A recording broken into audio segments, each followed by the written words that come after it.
Yo, what is up everybody, and welcome back to another Madden 20 online CFM game. We are now in week 10 of the 2021 season here in the Premier Madden League, and we have a fantastic primetime matchup in store today. It'll be the New York Jets hosting the undefeated Miami Dolphins on Sunday Night Football. The Dolphins are riding as big of a wave of momentum as you possibly can entering this game.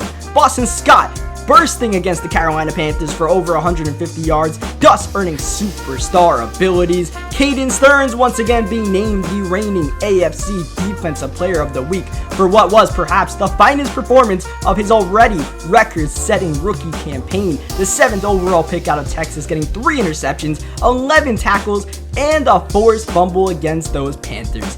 But if there is any team that can slow the roll of these Dolphins, it is the New York Jets, the team that swept the Miami Dolphins last season. Part of the reason why this is a primetime game in the 2021 season. But in week 7, the Jets lost very badly in a shutout to the Dolphins. And before tonight's game, the Jets traded away their superstar running back Le'Veon Bell to the Tampa Bay Buccaneers. So can the Jets pick up the scraps and be the first team to take down the Dolphins this season? Let's find out. We are underway with the 4-4 Jets and the 8-0 Miami Dolphins here in MetLife Stadium. And right away, we have a running back injury. Now what the Jets want to see right after they traded away their superstar running back, so they have to be careful here as Zamir White gets the catch. Caden Stearns in the area. You definitely want to stay away from Stearns at all costs on 3rd down. This is when Stearns makes his money. But right here, Emory Jones, fellow rookie, with a dime to Mo Wally Cox for the big gain and the 1st down. Trevor Cannon out for the rest of the game, so the running back depth even shorter for these Jets. 2nd down, down goes Jones. It's Malik Harrison, good for at least a sack a game. Gets one there, a loss of 10, 3rd down and a mile, and Robbie Anderson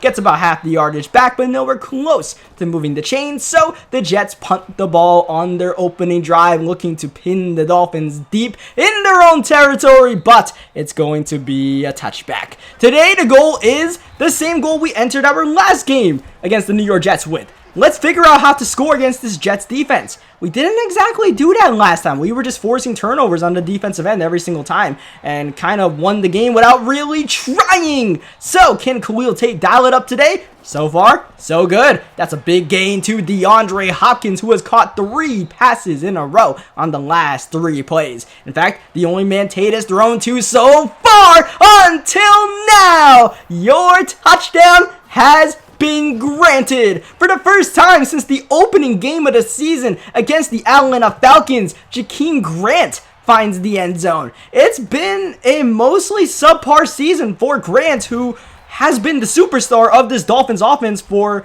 the better half of this online CFM. But in season 3, with the addition of DeAndre Hopkins, with Khalil Tate playing quarterback instead of Josh Rosen, things have felt a bit different. But Jakeem Grant finding the end zone here, hopefully that can recreate the spark that we had in the first 2 seasons, because to be quite frank, we have not been using Grant the way we would like to. He's not breaking off those big plays, as Zamir White going absolutely nowhere. Jerome Baker getting the tackle, and back-to-back punts from the Jets offense here in the first quarter. This is a fantastic punt this time around. A better one than the punt that they had at midfield, as DeAndre Hopkins continuing to dominate early on, and Nuke getting these kind of catches can hopefully open up passing lanes for the likes of Jakeem Grant, Mike Gesicki, and Colin Johnson. Here is Tate looking to pass once again. Khalil Tate is dialed in today. Already 122 passing yards. This will count as a pass. This will be a 1st down for Jakeem Grant, who is looking explosive as ever. Here's Boston Scott trying to take advantage of that jukebox superstar ability he now possesses. Boston Scott up the middle, juking to the right side. Boston Scott all the way to the 5-yard line. A dominant first quarter comes to a close for the Dolphins, who are looking as every bit of an 8-0 team as you could possibly imagine, as a timeout is called on 2nd down and goal. Boston Scott outside, juking Cashman, but CJ Mosley, the superstar linebacker, makes the tackle. 3rd down, it's Kalen Ballage outside. Conservative play call. There goes the wrong way. I believe that was Chase Young that made the tackle, and on 4th down, well, the first win of the Jets team in this entire game. They at least get a goal line stop to make sure it's 10-0 instead of 14-0. Can Emory Jones turn it up? Oh, maybe not. Maybe so. He gets away momentarily but loses the ball. Malik Harrison on the recovery. I believe that was Olivier Vernon, the veteran, forcing the fumble. It is indeed a fumble. It's Jakeem Grant on the sweep. And once again, your touchdown has been granted for the second time today. It's Grant finding the end zone, and the Dolphins are, after this Joey Sly PAT, up 17-0.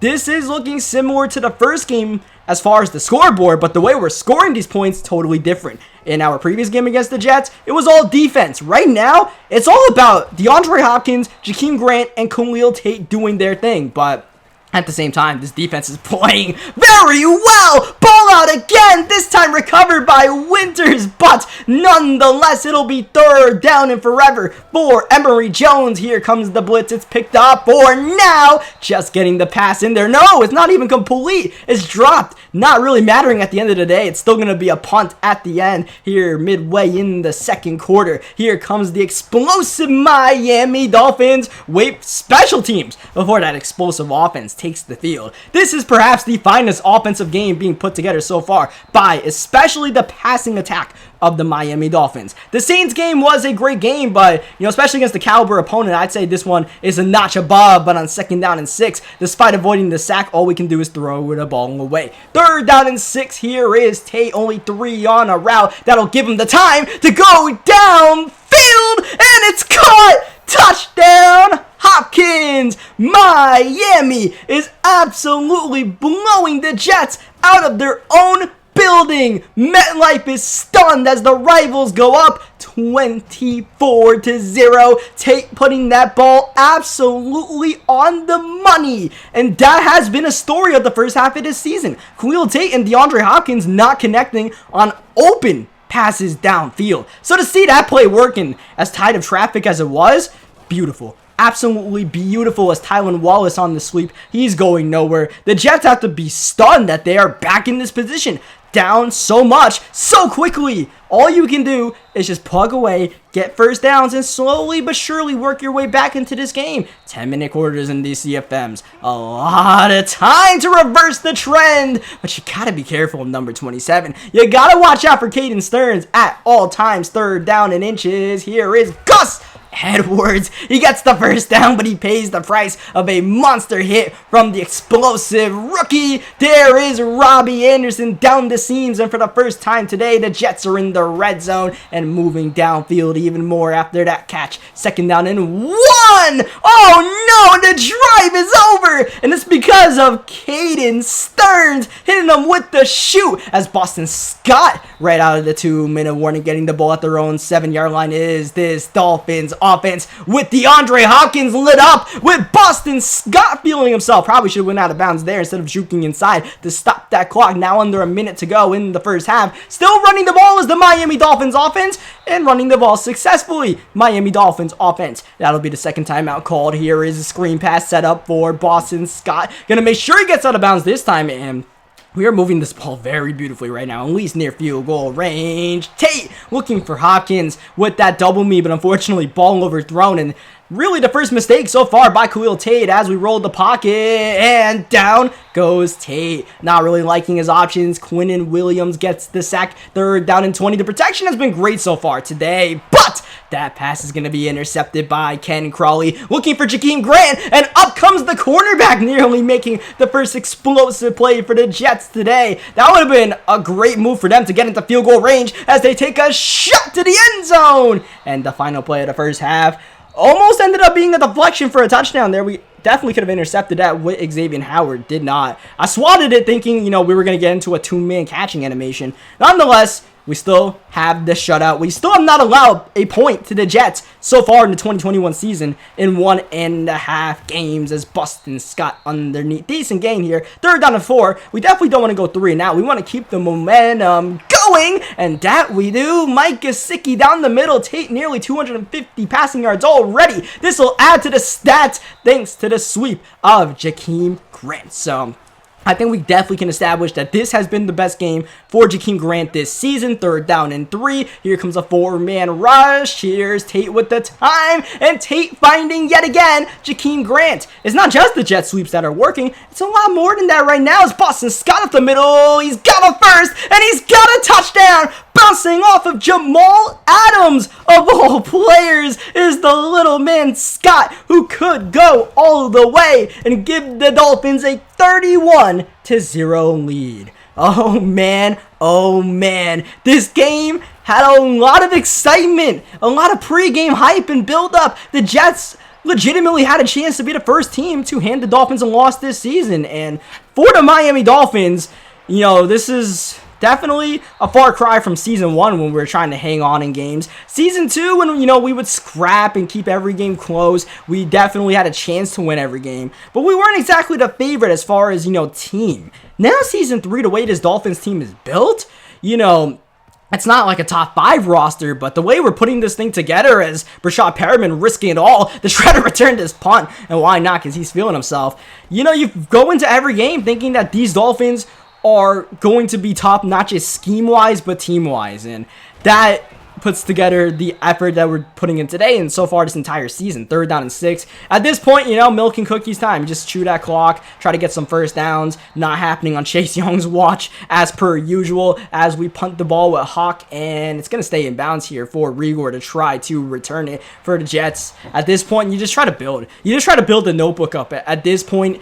you know, as downfield, that's going to be O.J. Howard. A great way to add a nice page in the scrapbook. How about down the middle to O.J. for the touchdown? O.J. Howard coming from the Tampa Bay Buccaneers, so the Bucks and the Jets definitely doing a lot of trading, as that'll be Emory Jones for the 2-point conversion up and good.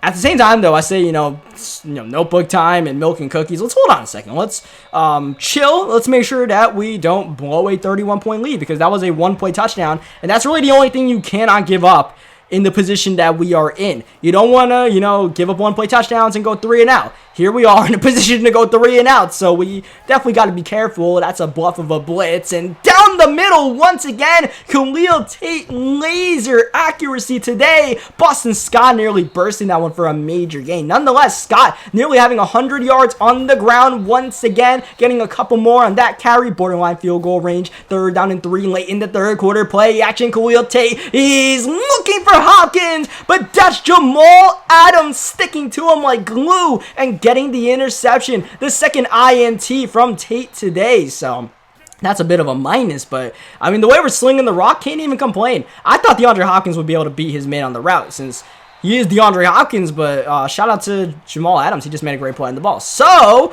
we have slightly left the window ajar for a major comeback. It is a 25-point game, so no, it's not a 25-point game. It's a 23-point game. Apologizing for my math. Tried to do quick math on the fly while doing commentary. Not exactly the easiest thing to do. 3rd down and 5. It would be nice to cover O.J. Howard. Seems easier than you'd think. He gets the first down. 9 minutes left. At this point, you know, dink and dunk right here. We're just kind of messing around the defensive end, making sure no touchdowns are scored. But the Jets are doing what they have to do as far as, you know, getting first downs, trying to make these drives as quick as they possibly can. This play is going to take a while, though, because, Emory Jones has all day to look, survey, and eventually fire away from Ricardo Allen to once again O.J. Howard. And here come the Jets back in the red zone and nearly in the end zone. That'll be caught by Tylan Wallace. Here's Emory Jones trying to make his way into the end zone. He paid the price from Caden Stearns again. This time the ball is out and Allen's on it. What a stand single-handedly from Caden Stearns. Oh, wow. Oh, wow. Boston Scott helping the Dolphins get away from their own end zone momentarily there. We were in a bit of a crisis trying to make sure we did not blow a big lead. All of a sudden, Boston Scott swerving away. Scott the 20, the 10. Oh, whoa. The back juke and down at the 4-yard line. Here comes Rakeem Boyd. Didn't stand a chance on that play. Now Scott back in. Scott trying to find the end zone. Nearly does it. 1 yard out. 3rd down and goal. We are going to Scott. Everybody in the building knew Boston Scott was getting that ball. He is snuffed for a loss of 2. And on 4th down and goal, we'll kick our field goal. It's a 34-8 game. Doesn't really matter. We kicked the field goal there, to be honest. In that situation, honestly, if it's a close game, I might have went for it there, but I mean, it is, a 23-point game as we previously established. So let's make sure we make it, out of reach of being a 3-possession game at the very least. Yada, yada, yada. Get our points, play sim. Just try to chill out for these last 4 minutes. As we are freestyling on the defensive end and, what has been a blowout for the most part in the second half, we're kind of getting torched out here. So, our freestyling defense is not exactly flying, but as long as we can protect the end zone, which we have done a good job of throughout this game, we're giving up yards. It seems to be the trend of this season for our defense. Bend, but don't break. We're all good. As we are going to force a 4th down and 4, definitely going to go for it here is Emory Jones and the Jets offense. They want O.J. Howard, so we're going to cover him with Caden Stearns. And we're going to get the interception with Caden Stearns. Is Stearns on his way for another defensive player of the week? I don't know, man. 2 interceptions, a forced fumble at the goal line to keep the game secured for us. We'll see. It doesn't really matter, though. What really matters for us is we are now... Whoa, hold on a second. Jets call a timeout. As we are trying to chew the clock, the Jets call a timeout. Oh, and they rough the kicker. Or at least run into the kicker. What is going on here? A bit of salty feelings here in this division rival game. I suppose that's not to be completely unexpected between these two AFC East rivals, but a bit surprising nonetheless. We do get the ball back, and we are going to kneel the ball again. As much as I wanted to just run up the score at that point, just air the rock out or something. Like, this game needs to be over. I don't know what is up with some people in the CFM and their inability to let a 10-minute quarter game finish. But some people just want to play more Madden, I guess, man. Like, me... I need this game to end, whether it was against the Cowboys and, the guy was running on us when we had no timeouts left and you couldn't need the ball, or in this situation where I'm trying to need a ball and end the game. I need these games to end, man. I need to do something else, but, I mean, whatever, man. Some people just, they got their own prerogatives and... whatever, man. Whatever. I don't even want to talk about that. What we can talk about today, though, is, the all-around great performance once again by our Dolphins team. And really just a fantastic effort against a team that we really needed to lock in against this season. We had to take care of division rivals so far in the 2021 season since we didn't last season. We're still undefeated in the division now, 4-0. Beat the Bills and Patriots once. Beat the Jets twice. We played the Patriots in 2 weeks, so we'll see if we can keep it going as we are going to wrap it up by accepting the fact that we have handled whatever CJ Mosley task we had on hand. And we'll check out the division standings before we head out here. So leave a like in the video if you guys enjoyed what you guys saw today. Subscribe for more Madden 20 gameplays, especially if you guys enjoyed this online CFM. And we now have we continue to at least have a 3-game lead in the AFC East. Hopefully we can maintain that as we get prepared for next game against the Tennessee Titans. And on that note, I will catch you guys next time. Thank you as always for watching.